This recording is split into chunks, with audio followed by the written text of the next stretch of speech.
can't tell you how fortunate I feel to be here in Mexico. It's been quite a ride the last couple of years. And when we left, it was all really in a rush. It was 2 weeks.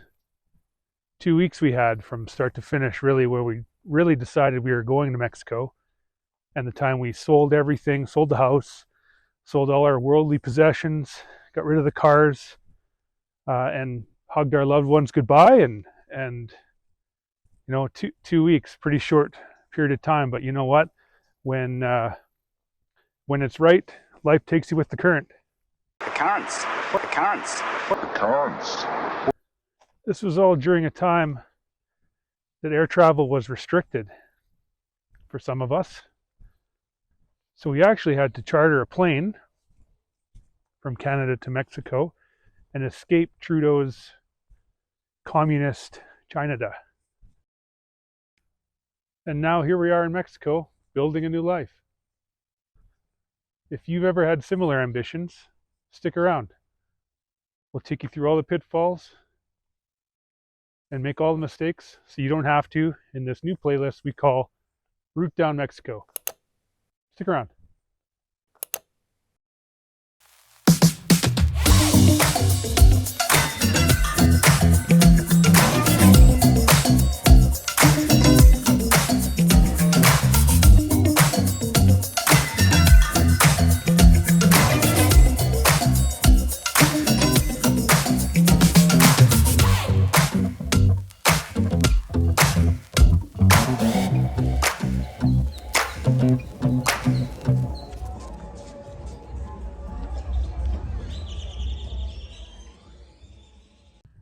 ¿Qué pasa, amigos?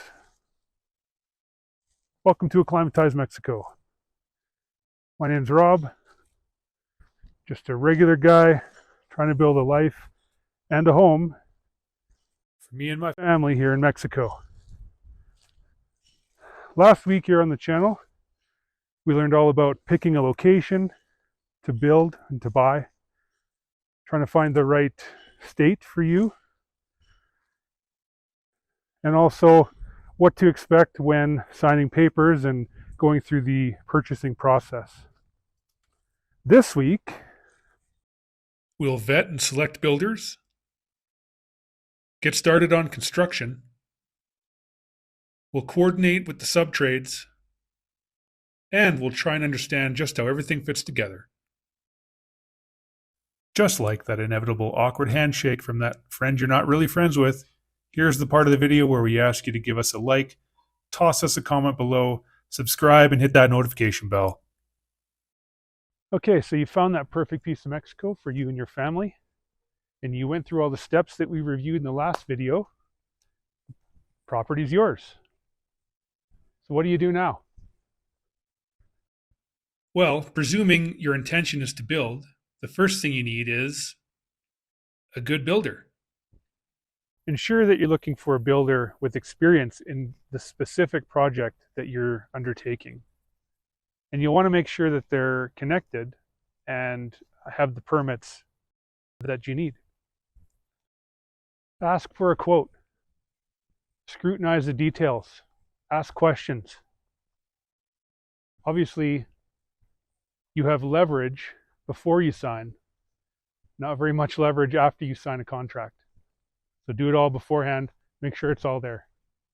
I want a golden goose. I want a golden goose. So how do you find this golden goose? Well, you start from the center out. And what I mean by that is you likely have a neighbor that is a builder. And if he's any good and you can check his references and see his work, that's a really good place to start. There's a few reasons why. Well, what's the reason?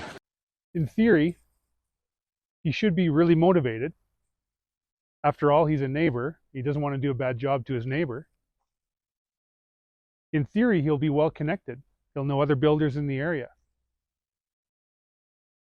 I'm sure he'll be grateful for the work. And probably the biggest reason is this is a really good way to incorporate yourself into your new community, meet your new neighbors, and be a bit of a hero. Okay, so you found a builder that has a good reputation. He's a neighbor, so you've been able to speak to some of his previous clients. It's good. And you're getting some good vibes, so you sign the contract. Just sign the contract. What's next?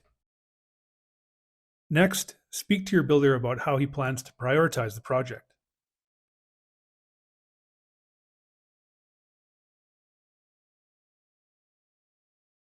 Bringing services onto the property is likely first, so that they have water to mix cement with. Whether you want a well and solar panels or municipal water and electricity, your builder will know the process and will introduce you to the people you need to work with. I'm sure this process is a little bit different everywhere, but essentially how it should go is that you meet to get your permit and you put 50% down for the permit and the work, the physical work that's about to take place. From there, they complete the work and you obviously pay your other 50%. 40%, 50%, 100%. From there, disbursements should follow a schedule and should be divided into reasonably small chunks. My builder and I agreed that each disbursement would cover materials and 50% labor for the current project and the remaining 50% of the labor for the previous project, due upon commencement. Depending on your budget and your contract, you may have this portion covered for you in your contract already. I am choosing to arrange some of the sub-trades myself, and in doing so, that means I have to track down a good, reputable blacksmith, cabinet maker, glazier, etc., etc.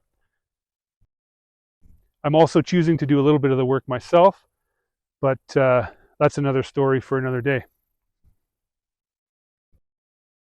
Our acreage is central to 3 major cities in Mexico, so we have a lot of options regarding windows, metalwork, cabinets, etc., etc.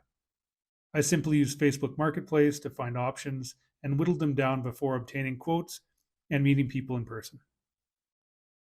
I'd provided my design preferences and some photographs of examples so that there's nothing lost in translation. Then I connected my builder with my subtrades to make sure that they could coordinate times. Typically, it's 50% down for the subtrades as well. I haven't been burnt by this yet, but obviously I'm careful to vet who I'm choosing and getting references. As you can see, things are really starting to come together around here.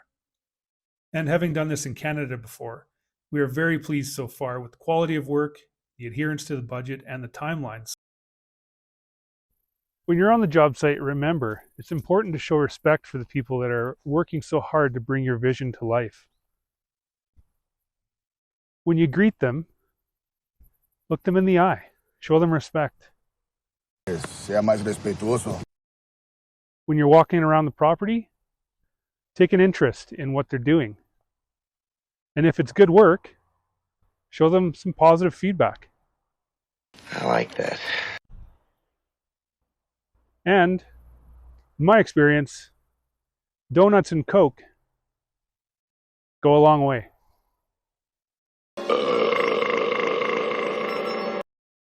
As you work your way through your build, remember that these workers that are working for you live modest lifestyles and likely view your property as lavish.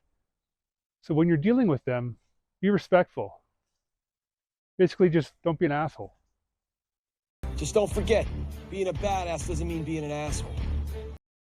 And that's it, guys.